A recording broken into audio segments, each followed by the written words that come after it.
Oh, olá pessoal, tudo bem?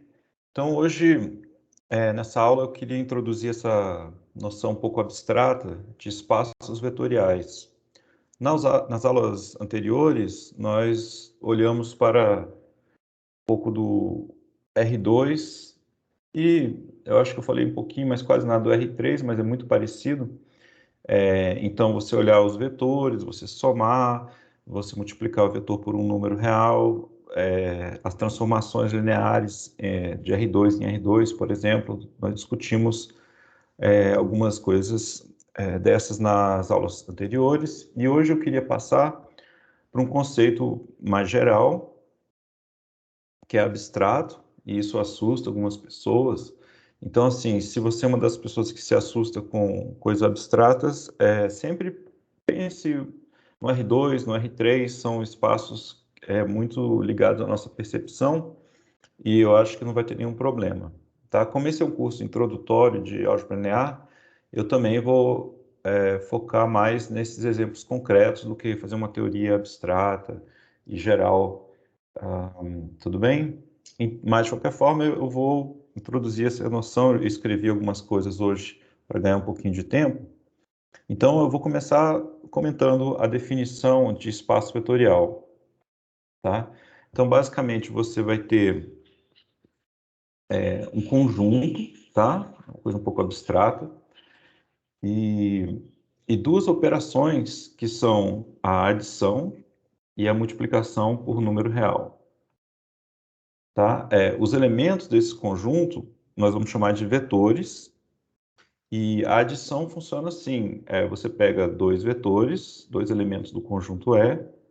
Então, estou escrevendo aqui, pega dois camaradas, né? Então, só atenção, isso aqui não é um ponto do R2, é um ponto do produto cartesiano de E com ele mesmo. Então, são dois elementos de E que você pega e associa via essa operação que a gente chama de soma ou de adição. Você associa um outro elemento que a gente vai denotar ele, usar a notação U mais V, vai falar U mais V. Então, a gente vai usar os mesmos símbolos que a gente usa para adição de números e também multiplicação para essas duas operações definidas em espaços vetoriais, tá? Então, as operações são: você pode pegar dois vetores e somar, ou você pode pegar um número real, lambda, e um vetor u, e ter um novo vetor lambda u, tudo bem? Essas operações, no caso do R2, que vocês conhecem, são as operações que nós vimos nas aulas passadas. Mas aqui é um contexto geral, onde você tem operações que elas têm esse nome porque elas são, vamos dizer assim, generalizações de coisas que a gente já viu no R2, no R3. E o que os matemáticos fizeram foi tentar extrair as propriedades que são importantes nessa teoria, né? Tá bom? Então, a adição e a multiplicação por número real, elas têm que satisfazer alguns axiomas, algumas propriedades aí que são necessárias para a gente chamar esse conjunto de espaço vetorial. Então, vamos lá, são propriedades que para nós, que temos uma experiência com o R2, por exemplo, são operações naturais que todas elas valem no R2. Então, vamos ver, vamos dar uma olhada nesses axiomas, tá? Então, o primeiro que eu escrevi aí, você pega dois vetores, U e V, e você pode somar, ter um vetor U mais V, mas você poderia trocar a ordem, o papel de U com V, e ter V mais U. Então, o primeiro axioma diz que U mais V, esse elemento do conjunto é igual a V mais U. Tá? Então, ou, se vocês quiserem, a soma é comutativa. Tá? A segunda propriedade, ou axioma, que a gente vai assumir que está sempre valendo, né? Que você pode pegar, por exemplo, agora três vetores e pegar dois deles, o IV, somar primeiro. Esses parênteses aí que vocês estão vendo indica que você primeiro está fazendo essa operação. Então, você pode primeiro somar o IV e depois somar W, é a mesma coisa que você pegar V e W, somar e depois somar com U, tá? Operação muito natural desde a escola com números, tá? A gente vai exigir isso para esse contexto mais geral. E a outra é que você pode pegar dois números reais quaisquer, alfa e beta, aí a multiplicação vai dar um número real alfa beta, e você pode pegar esse número real e multiplicar pelo vetor v. Isso vai ser a mesma coisa, a gente vai exigir que seja igual a você pegar primeiro beta e multiplicar por v, que é um novo vetor, e depois você multiplica esse vetor beta v por alfa, tá? Que dá um novo vetor. A gente está querendo que esse vetor seja igual a alfa beta vezes v, tá? E esses a de cabeça para baixo, né? Quer dizer para qualquer elemento de u, qualquer elemento u, v pertencente a e, qualquer alfa e beta pertencente aos reais, etc. Tá bom? O terceiro axioma que eu listei aqui é que existe um elemento nulo, o vetor nulo. A gente chama esse cara, a gente usa o símbolo do zero, tá?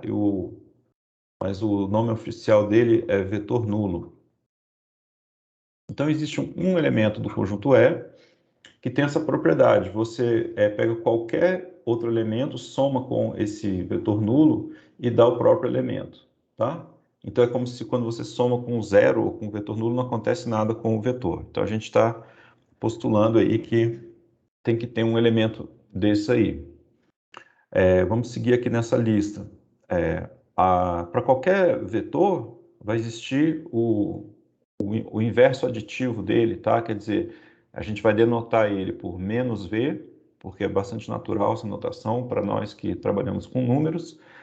E esse menos v vai ter a seguinte propriedade: o v mais esse menos v vai dar sempre o vetor nulo, tá? Então, todo elemento do conjunto E tem um inverso aditivo, que se o vetor é v, o inverso aditivo é menos v, tá? Tá acabando, né? Vamos lá, tem mais essa propriedade de distributividade. Então, se você pegar dois números reais e multiplicar por um vetor, desculpa, somá-los, né? E depois multiplicar por um vetor, é a mesma coisa que você multiplicar primeiro o vetor, no caso v, pelos dois números alfa e beta e depois somar. Então, tanto faz. Você pode distribuir a soma como a gente faz para números. E aqui a gente pode, note que aqui é a soma de números, tá? Os matemáticos usam, isso confunde a cabeça de algumas pessoas, né? Ó, esse símbolo aqui de mais é a soma usual de números reais. Alfa e beta são números reais, tá bom? Alfa e beta são números reais. Essa soma aqui, ó, essa soma que aparece no lado direito da equação é a soma de vetores, essa operação que a gente está assumindo que existe, tá? Mas, então, assim, talvez alguém pode pensar, vamos inventar símbolos diferentes, mas pela nossa experiência, às vezes vale a pena a gente ter um pouquinho de ambiguidade, de imprecisão na notação, para ter mais agilidade na hora de fazer contas e de pensar, tá? Vamos dizer assim, um acordo aí da comunidade matemática e científica. E aqui, passando aqui para essa outra propriedade, quer dizer, aqui você tem a soma de vetores, tá? E você tem um número multiplicando, a gente vai assumir que você pode distribuir isso aqui, quer dizer, alfa vezes u mais v é a mesma coisa que alfa u mais alfa v, tá bom? E por último, né, essa multiplicação, se você pegar o número real 1, tá? Esse aqui é o 1, número real 1, multiplicar por v tem que dar o próprio v, tá? Para qualquer v elemento do conjunto E. Então, sempre que você tiver um conjunto e essas operações satisfazendo todos esses axiomas, a gente diz que esse conjunto com essas operações que satisfazem esses axiomas é um espaço vetorial. Tudo bem? Então, está um pouco abstrato, vamos ver alguns exemplos, né? É claro que exemplos, por exemplo, o R2 ou R3, né? Ou de maneira geral, você pode pegar o Rn, onde n é um número natural. E aí, como é que você define a soma, né? Vamos fazer no caso do Rn, né? O Rn você tem n números coordenadas aqui, números reais, tá certo? Vou chamar esse cara, esse vetor aqui, esse aqui é um elemento do Rn. Então, é uma generalização do R2, do R3, né? E vamos supor que você tem aqui um outro camarada. Eu estou indexando com números aqui as coordenadas. Aí eu vou somar esses dois, ó, eu tenho que dizer o que é isso aqui. Isso aqui vai ser simplesmente eu somar coordenada a coordenada. Tá bom?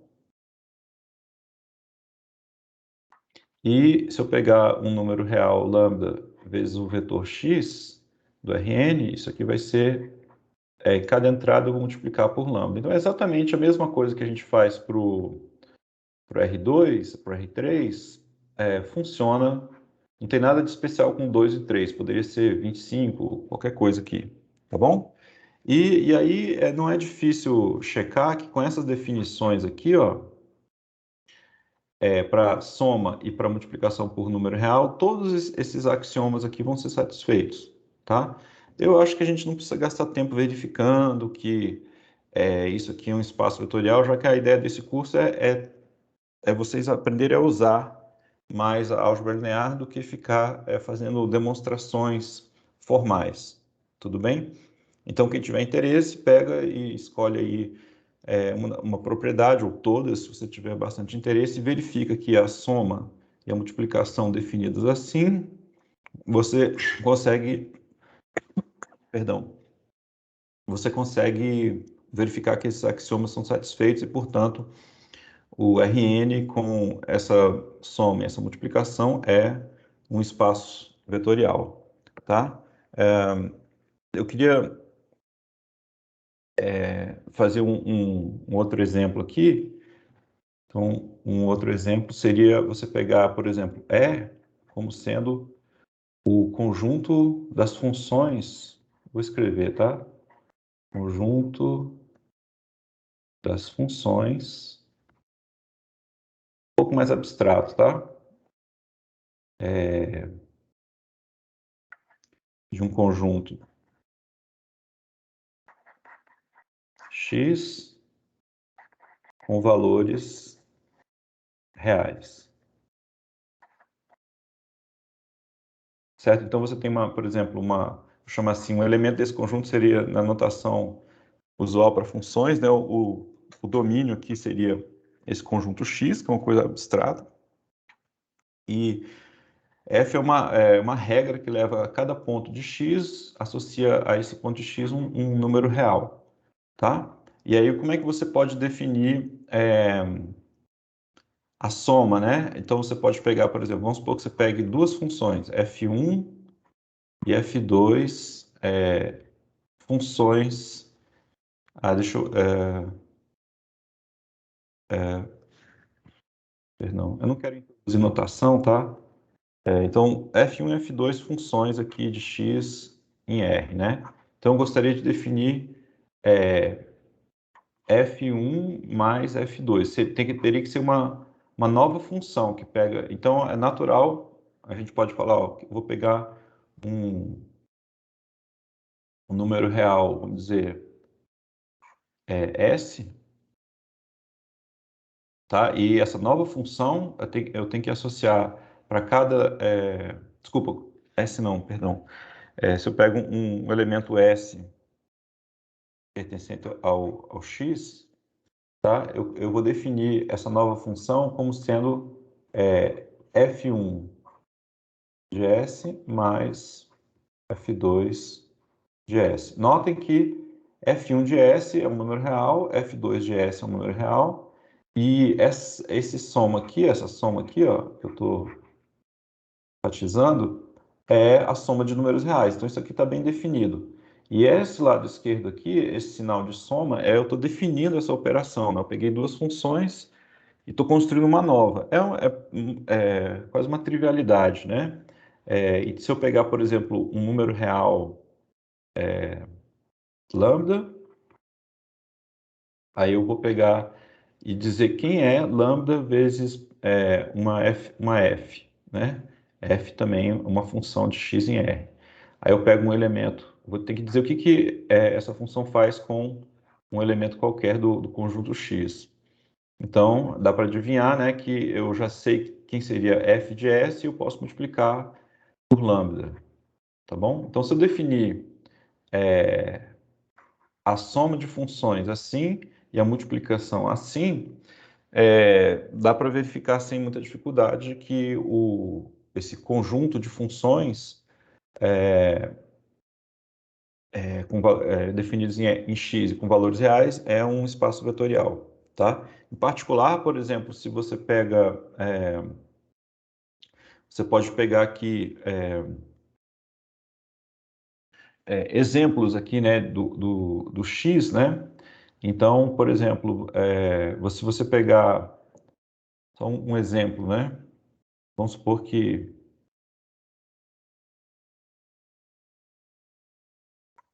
exemplos você pode pegar assim, o x poderia ser, vamos dizer, o conjunto com dois elementos, tá certo? Conjunto com dois elementos, né? Então, então seria o conjunto de funções, tá? Onde o domínio são dois elementos e os valores são reais. Então, por exemplo, eu poderia falar assim, ó, f de 1, né? Para conhecer uma f, aqui, ó, um x sendo esse conjunto composto de dois elementos, eu preciso saber o que a f faz com um dos elementos, vou chamar de f de 1. Então, isso aqui vai ser um número real, né? E f de 2 também vai ser um número real. Então, cada função de x em R fica inteiramente determinada se eu sei o que ela faz com o 1 e com o 2, certo? Por outro lado, se eu der um par ordenado de números reais, por exemplo, se eu pego assim, escolha aqui um par ordenado, vou chamar aqui de A, B, pertencentes ao R2, tá certo? Então, para cada par ordenado, eu posso montar uma função assim, eu posso montar uma f, tal que a f do 1 é igual ao A e a f do 2 é igual ao B, tá certo? Então, um par ordenado de números reais, que é o R2, me dá uma função definida no conjunto com dois elementos, os elementos 1 e 2, com valores reais. E reciprocamente, né? Se eu tenho uma função, uma f assim, os valores dela, no 1 e no 2, definem um ponto do R2. Ou, em outras palavras, o R2 você pode pensar como o espaço das funções, tá? O espaço das funções definidas nesses dois elementos. O R3 seria o espaço das funções definida nos elementos 1, 2, 3. E o Rn você pode olhar o Rn como sendo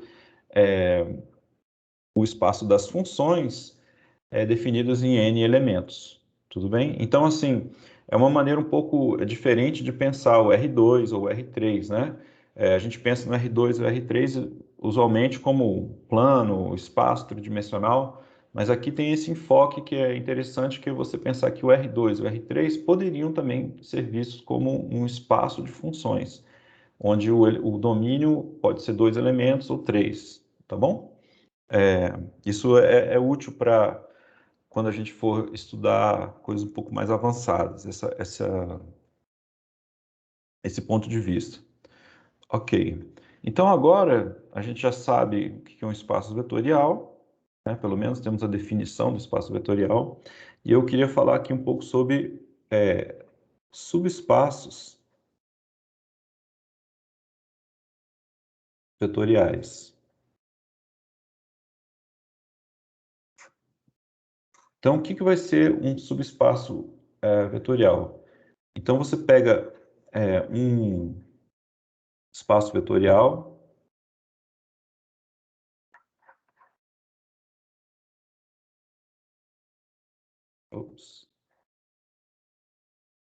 E vamos supor que você tenha um conjunto F contido nesse E, tá certo? Então, esse conjunto é um espaço, é um subespaço, é um subespaço vetorial de E, se acontece o seguinte, tá? Acontecem que o zero, o vetor nulo, pertence ao F, tá certo? Ops. Desculpa que minha caneta tá meio ruim. Se, outra coisa, deixa eu botar uma linha embaixo, senão fica feio. Tá, então isso aqui é uma coisa que tem que acontecer. Se você tem um elemento V pertencente a F, então, se você multiplicar esse V por um número, então o lambda V também pertence a F, tá? Para qualquer número real lambda que você escolha. Essa é outra propriedade. E você também, se você tem dois vetores, né? Se você tem, vamos dizer, U e V pertencentes a F, então a soma U mais V também está em F. Tá? Então são basicamente essas coisas. O vetor nulo está em F. Se V está em F, lambda V está em F, para qualquer lambda, né? E se você tem U e V em F, a soma está em F. Tudo bem? E quando isso acontece, esse conjunto é um subespaço vetorial.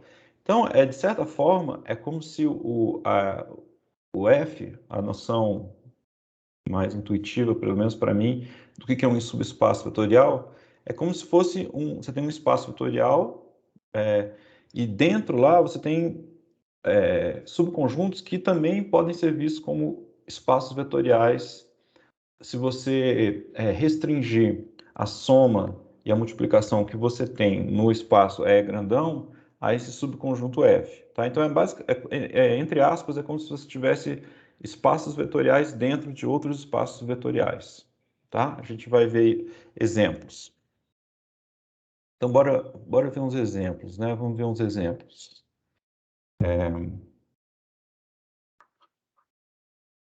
Então, eu vou apelar para os meus casos simples, tá? O R2 e o R3. Então, vamos pensar assim,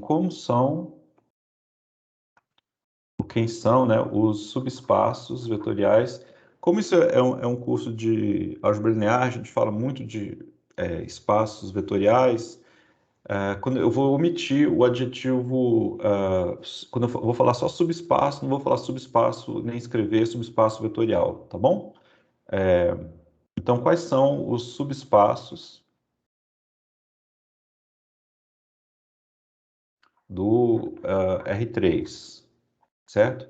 Que tipo de conjunto, então, vai ser um subespaço, tá? No R3. Vamos pensar um pouquinho.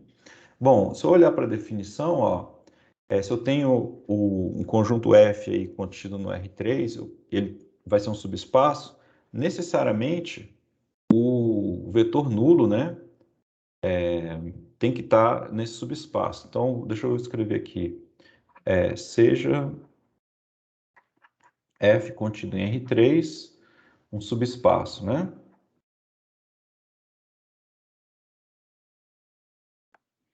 Então, necessariamente, o zero, né, o vetor nulo, que no caso do R3 é o vetor 0, 0, 0, três números reais aqui, né, o zero. E a gente chama o vetor nulo de zero, às vezes, também, do espaço vetorial, tá? Não fui eu que inventei essa convenção, então esse camarada que esse zero maior aí, a gente chama ele de vetor nulo ou de zero do espaço vetorial. Ok, então esse vetor nulo pertence ao F, né? Então, pode acontecer que o seu conjunto F é só o vetor nulo, tá? Então, vamos ver aqui, ó, se só o vetor nulo seria um subespaço. Bom, tem que satisfazer esses três requisitos aqui. O vetor nulo está em F, ok, né? Aí, se um elemento está em F, mas vamos supor que o F seja só o vetor nulo. Então, quando você multiplica o vetor nulo por um número qualquer, vai dar o vetor nulo, tá? Então, ele vai estar em F, né? E se você, como o elemento só tem um elemento, que é o vetor nulo, se você pegar o zero mais zero, né? O zero fazendo papel tanto de U quanto de V, então zero mais zero é o vetor nulo, tá? Então, um subespaço, esse zero aqui é um subespaço. É meio quase trivial, né? Porque ele não tem muita graça, é só um elemento, tá? Tá, agora vamos supor agora que você tem um elemento não nulo pertencente ao subespaço. Então, vamos supor que existe, deixa eu subir aqui um pouquinho, que existe um V pertencente a R3, né? E V não sendo o vetor nulo,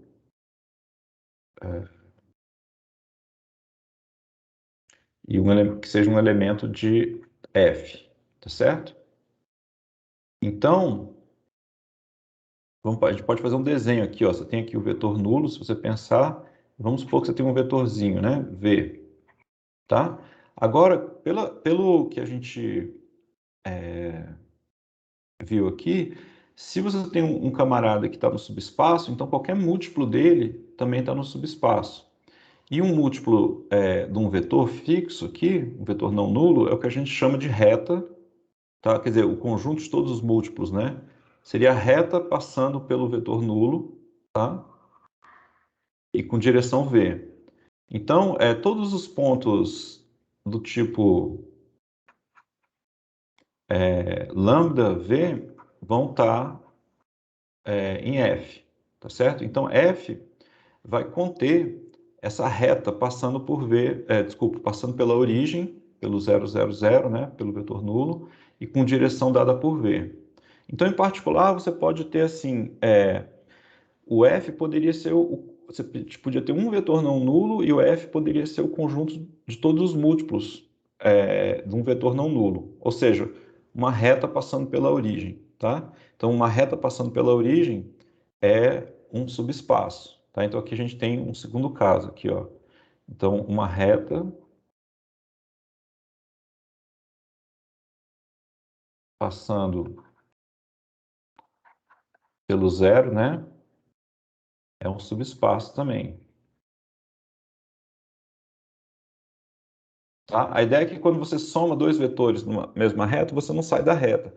Se você pega um vetor que está na reta e multiplica ele por um número, você não sai da reta. Tá? E o zero está na reta. Então, é um subespaço. Agora, o que poderia acontecer? Será que tem mais subespaço ou só são essas retas, né?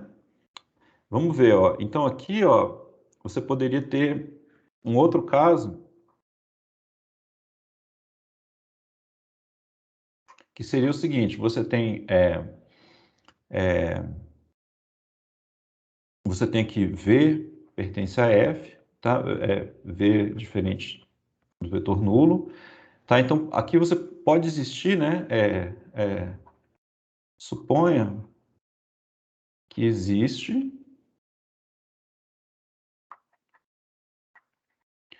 um W também em F fora daquela reta, né? Tal que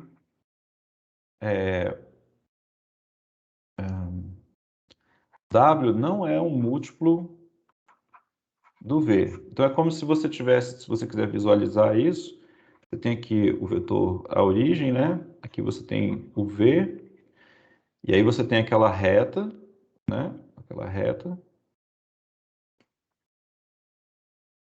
Mas vamos supor que você, no seu subespaço, você tenha um outro vetor, vou chamar de W, que não está nessa reta, tá? Então, se você pegar dois vetores no R3, tá? Você poderia considerar o seguinte conjunto de vetores. Então,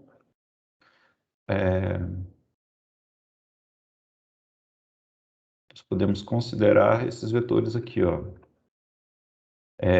Vou chamar de, sei lá,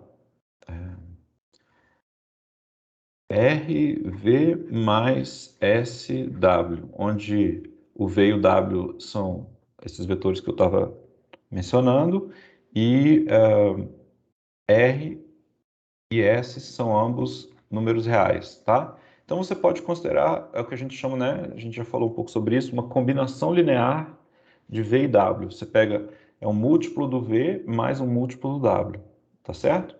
Então, se a gente olhar para esse conjunto de vetores, tá? Eles vão estar em F, porque se o F é um subespaço. Por quê? Porque quando você pega um vetor que está no subespaço, um múltiplo dele está, então RV vai estar, SW também vai estar, e quando você soma dois vetores de um subespaço, também vai estar. Então, RV mais SW tá, vai estar dentro desse subespaço. E aí, geometricamente, isso aí seria um plano, tá? Um plano passando pela origem, tá? Então, isso aqui você tem plano passando pela origem, pelo 0, 0, 0. Tá? Então, qualquer plano passando pela origem é um subespaço do R3. Então, a gente já tem o zero, né, que é um subespaço trivial, a reta passando pela origem e um plano passando pela origem. O que mais que a gente pode ter, né? Então, agora a gente poderia ter o seguinte, ó, imagina que você tem um plano passando pela origem. Tá? Eu imagino que tá a origem tem um plano aqui, um plano, vamos dizer, P, né? Plano passando pela origem. Vamos supor que o meu subespaço contém esse plano, tá? Aí, olha só, mas se por acaso o meu subespaço, então se existe vamos dizer, um Z pertencente ao subespaço, mas o Z está fora do plano, tá certo? Então deixa eu desenhar aqui um Z aqui fora do plano, tá bom? O que acontece com o subespaço? Né? Então, a afirmação... Ops.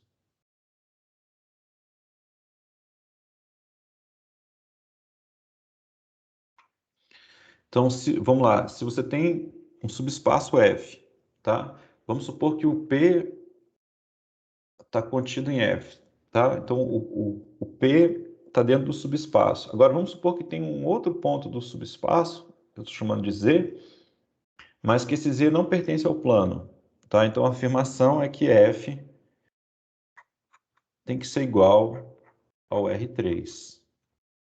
Ou seja, se você tem um subespaço que contém um plano no R3, né? Um subespaço que contém um plano pela origem, mas contém um elemento que não está nesse plano, então tem que ser o R3 inteiro, tá? O F tem que ser o R3 inteiro. Então aí você tem um novo tipo, então uma classificação do subespaço seria a seguinte, né? Você tem o vetor nulo, você tem retas passando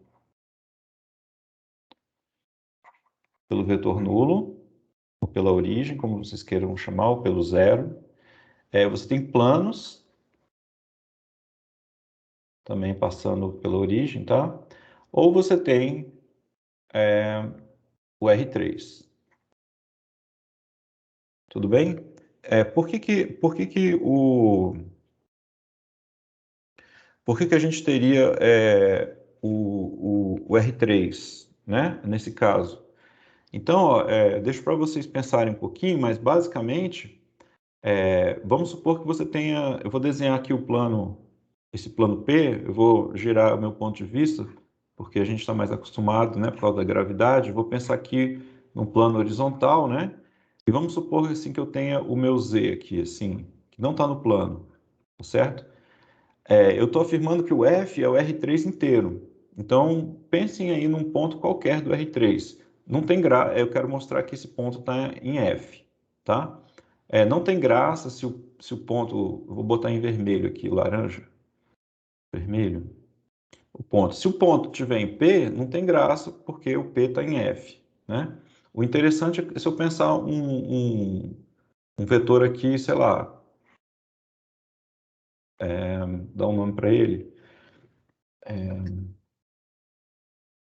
sei lá, G, tá? Tem um vetor G pertencente a R3 e o G não está no plano P, como está aqui no meu desenho, tá? Então, por que eu afirmo que esse G pertence ao F, tá? Eu queria que vocês pensassem um pouco para a gente discutir nos exercícios.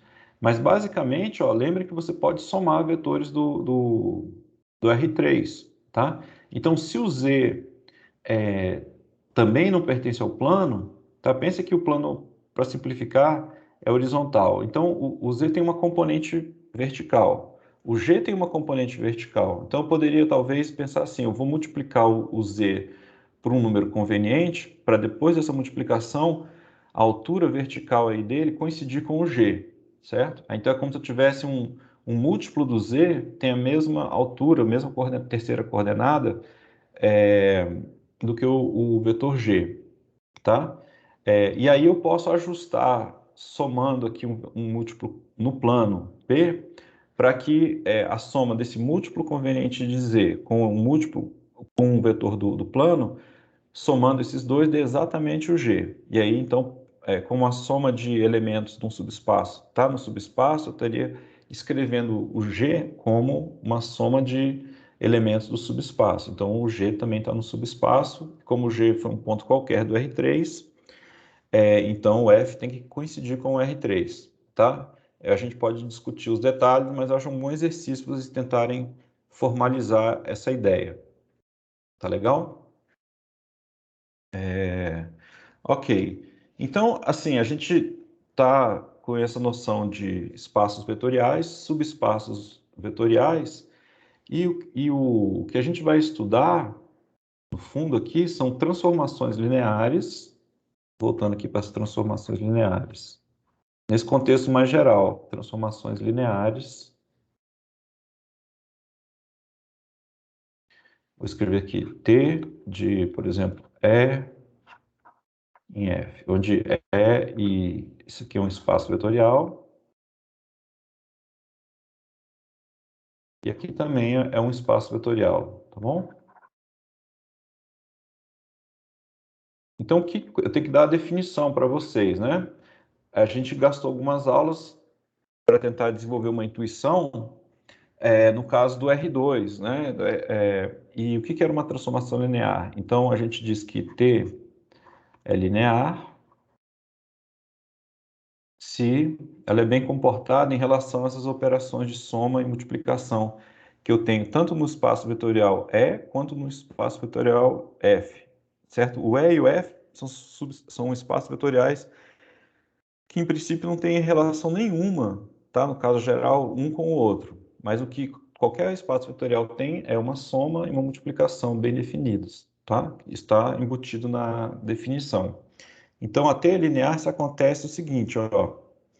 Se você pega dois vetores do espaço E, né, soma eles e aplica a transformação T, isso aqui tem que ser igual a você pegar os vetores U e V, aplicar a transformação T e depois somá-los. Notem que, deixa eu botar aqui, para quaisquer vetores que você pega aqui no espaço vetorial de saída, o,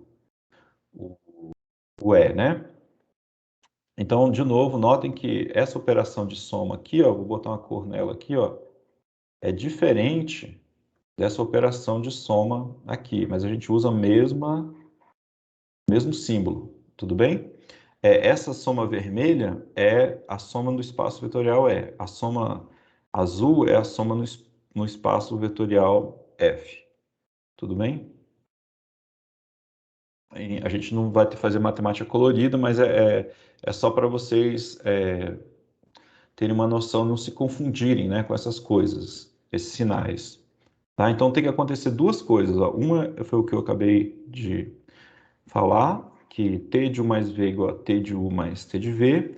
A outra operação que a gente tem no espaço vetorial é a multiplicação por número, né? Então eu quero que essa segunda propriedade também seja satisfeita. Se você pegar um número real qualquer, multiplicar pelo vetor U e depois aplicar a transformação T, isso é a mesma coisa que aplicar primeiro a transformação T ao vetor U e depois multiplicar pelo número real, tá? Isso aqui para qualquer vetor do E, aqui não é, né? E qualquer número real. Notem aqui, ó, que para número real a gente não está nem usando um símbolo, né, para denotar a operação. É só o lambda chegar perto do u, opa, todo mundo sabe que é uma multiplicação, tá? E aqui esse lambda aqui, ó, tá chegando perto do t de u, tá? Tem gente que pode ser um pouco mais cuidadosa e botar um pontinho aqui, ó, para indicar a multiplicação, tá bom? Mas depois de um tempo, todo mundo fica preguiçoso e não escreve mais o pontinho. Dá muito trabalho, tá? Mas tem uma multiplicação aí. Então, a T linear, se acontece isso aqui. Tudo bem? Então, quando essas transformações lineares, elas são essenciais aí hoje em dia no mundo científico. Então, você pode estar estudando coisas bem diferentes, como dados, né, Big Data, aí você tem transformações lineares entre espaços vetoriais, você tem as matrizes que representam essas transformações lineares, aí você quer entender esses dados, então você usa a álgebra linear para tentar entender os dados. Você tem fenômenos físicos onde você tem uma transformação não linear e você aproxima ela por uma transformação linear para tentar resolver o seu problema. A física, a matemática aplicada faz isso, né? E aí, muitas áreas da engenharia, da física, etc. É algo realmente muito, muito útil você estudar transformações lineares e entender. É uma linguagem que, ao longo do século XX, ela se desenvolveu muito e no século XXI, um pouco antes, no final do século XX, com os computadores ficando cada vez mais rápidos, mais baratos, problemas envolvendo transformações lineares, matrizes, começaram a ficar mais tratáveis. Mas mesmo com os computadores, é importante a gente ter uma teoria por trás para a gente não estourar a capacidade computacional dos computadores, por mais rápidos que eles estejam ficando. Tá? A teoria é interessante para simplificar os cálculos que o computador tem que fazer. Bom, a gente vai ver exemplos, né, ao longo do curso. Não vou ficar só nesse blá blá blá. Mas o que eu queria falar agora é que nós temos dois subespaços importantes.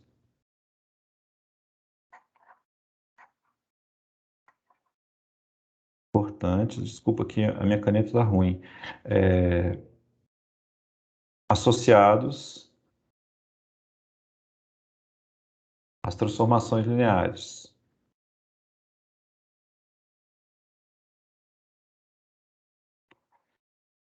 Então, que subespaços são esses, né? Então, a gente tem então você tem, vamos supor que você tem uma T que sai do espaço vetorial E, chega no espaço vetorial F, tá? Então nós temos a imagem de T,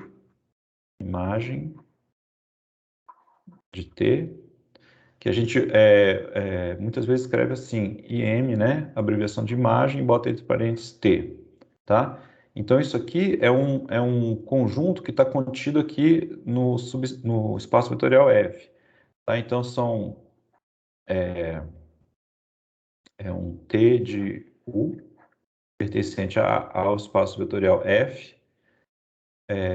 onde U aqui é um elemento qualquer do espaço vetorial E. tá? É o conceito de imagem de função, né? E você tem o outro que é chamado de núcleo de T, tá? Muitas vezes tem a abreviação, esse KER, KER, né? Que é a abreviação de kernel, que é o nome alemão dessa coisa, no tempo que a Alemanha era mais importante do ponto de vista matemático, então os nomes em alemão ficavam, né? Então em inglês também chama kernel, é o kernel, né? Ou kernel, tá? Você pode chamar de kernel ou de núcleo. Ah, isso aqui, qual é a definição, né? Aí vai ser um subespaço, não um subespaço do espaço de chegada aqui, mas do espaço o espaço de saída. Então, são todos os pontos U pertencentes ao espaço E, tal que o T de U é o vetor nulo aqui em F, tá certo? Então, então, em princípio, eles são dois conjuntos, né? Dois conjuntos, a imagem e o núcleo, tá? Mas quando a T é linear, que é o caso que a gente vai estudar, esses conjuntos, tanto a imagem quanto o núcleo, eles são subespaços, tá?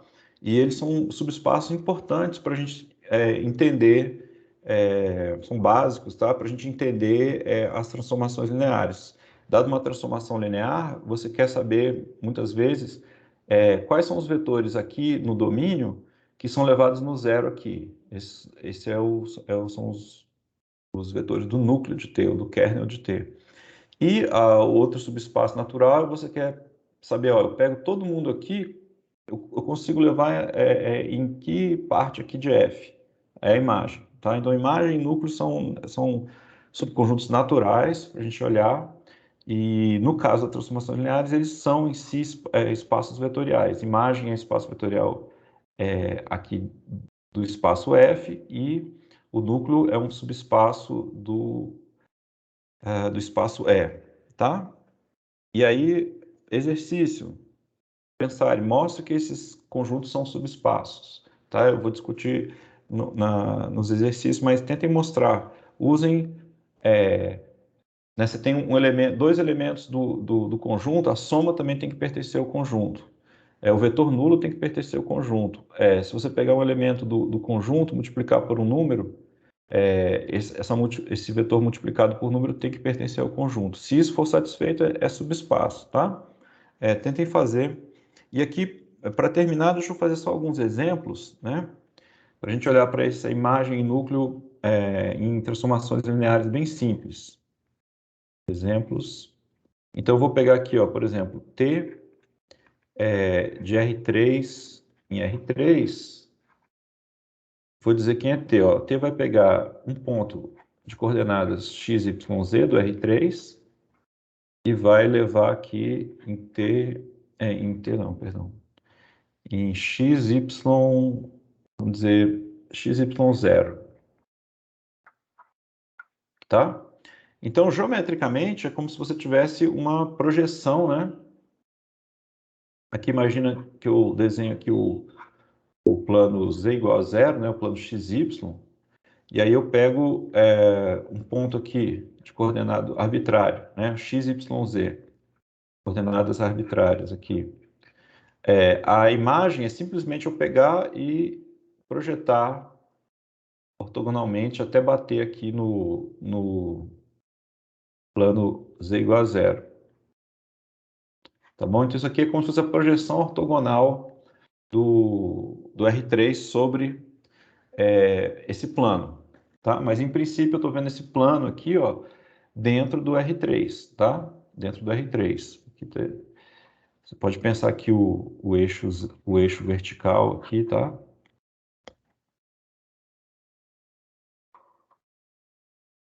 Bom, então qual seria a imagem dessa T? A imagem, né? Você vai pegar, você consegue, variando x, y, z, você consegue cobrir todo o plano Z igual a zero. E só ele, né? Você não consegue sair dele porque a terceira coordenada aqui é sempre zero. Então, a imagem de T, é meio óbvio isso aqui, né? Eu acho. Mas é igual o plano Z igual a zero, tá? Esse plano que eu botei aqui em vermelho. E o que seria o núcleo, né? O núcleo. Núcleo. Como é que seria o núcleo do T, da T? Né? Então, são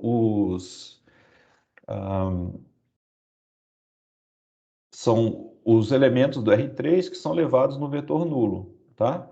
Então, eu vou desenhar aqui, seria esse eixo, o eixo vertical passando pela origem, né? Que a gente muitas vezes chama de eixo Z. Se você pegar um ponto qualquer aqui, né? Pega um ponto qualquer aqui. Quando eu projetar ele, ele vai cair aqui na origem, tá? Então, o núcleo seria, vou chamar de eixo Z, né? Tá? Nesse meu desenho, para economizar, aqui nesse caso, ó, o espaço vetorial de saída e de chegada, o E e o F, eram iguais. E eu desenhei os subespaços, o núcleo e a imagem, no mesmo desenho, mas em geral, tá? O E e o F podem não ser iguais. Às vezes eles são, em muitos casos interessantes eles são, mas às vezes também não são.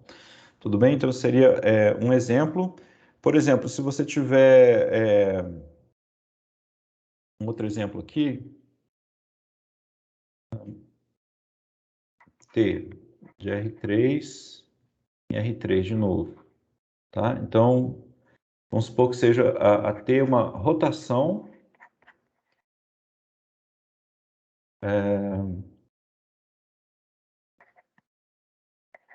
em torno do eixo Z. Deixa eu especificar aqui, né? Então, vou pegar ó, um T e a T aplicado a um ponto qualquer do R3, eu vou definir aqui como sendo assim, ó, x cosseno θ menos y seno θ, x seno θ mais y cosseno θ e z, tá? Então, note o seguinte, a coordenada z do ponto do R3 que você escolhe é igual à coordenada z do ponto de chegada, tá? Esse z aqui são iguais, tudo bem? Então, ops, Ctrl Z disparou. Tá? Então, toda a transformação está ocorrendo no nível horizontal. Tá? E aí, a gente, lembre do R2, a gente viu que quando você tem uma coisa assim, ó, θ assim, pense como sendo o ângulo, tá? De rotação. Então, é como se você estivesse rodando todos os planos horizontais no mesmo ângulo θ. Tá bom? É isso que essa transformação está fazendo. E aí, como é que seria a imagem e o núcleo? Tá? Vamos pensar, ó, quando você só roda assim, tem algum vetor que está sendo transformado na origem? Apenas o próprio zero, né?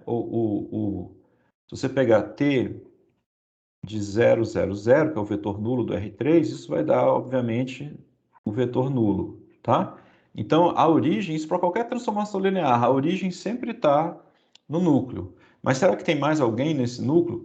Quer dizer, será que existe mais algum vetor do R3 que pela t vai ser levado no vetor nulo? Nesse caso, não tem, né? Não tem, porque, bom, eu deixo como exercício também, mas eu acho que visualmente eu acho que é fácil ver, né? Você pega um vetor e roda, a única maneira dele ir parar na origem é se ele já estiver na origem, tá? Rodar nesse sentido que eu estou rodando, né? Em torno do eixo vertical, o eixo Z. Tá? Então, o núcleo aqui é trivial, é só a origem. E a imagem é o próprio R3, né? Porque você consegue é pegar qualquer ponto do R3 e ver ele como a imagem da rotação de um outro ponto no R3, tá? Então, nesse caso aqui, a imagem da T é o próprio R3 e o núcleo da T é o vetor nulo, tá? Então, aqui você teve a imagem como sendo um subespaço de dimensão 2, né? E o núcleo sendo um subespaço de dimensão 1, 2 mais 1 igual a 3. E aqui, nesse outro caso, a gente teve a imagem como sendo de dimensão 3. Bom, eu não falei de dimensão ainda, desculpa, né? Mas pense assim, é um objeto tridimensional, perdão, e o núcleo aqui é só um ponto, tá? Que vamos pensar que é um objeto bidimensional, zero dimensional. Então, assim, uma noção intuitiva de dimensão daria que a soma das dimensões aqui é 3 e a soma das dimensões aqui também é 3. Então, eu queria que vocês também, como exercício, pensassem assim, olha, vou pegar transformações de R3 em R3, será que, por exemplo, eu conseguiria uma transformação assim, ó, a imagem, por exemplo, será que existe, pergunta, né? Para terminar, será que existe? Esse ao contrário é um existe, tá? Em matemática, então será que existe T de R3 em R3, linear, né? Tal que um caso que não apareceu ainda, né? Será que existe? Ó, que a imagem de T seja... Que aqui a imagem foi um plano, né? E o núcleo foi uma reta. Então, será que você consegue algo que a imagem seja uma reta passando pela origem? Porque para ser subespaço tem que ser reta passando pela origem, tá? E o núcleo, kernel de T, seja um plano passando pela origem, tá? Então, eu vou deixar essa pergunta aí, mais uma pergunta. Nota que eu deixei algumas perguntas, né, que vocês podem considerar como exercícios para a gente discutir na próxima sessão síncrona, ok? Então, vou parando por aqui. Tudo de bom.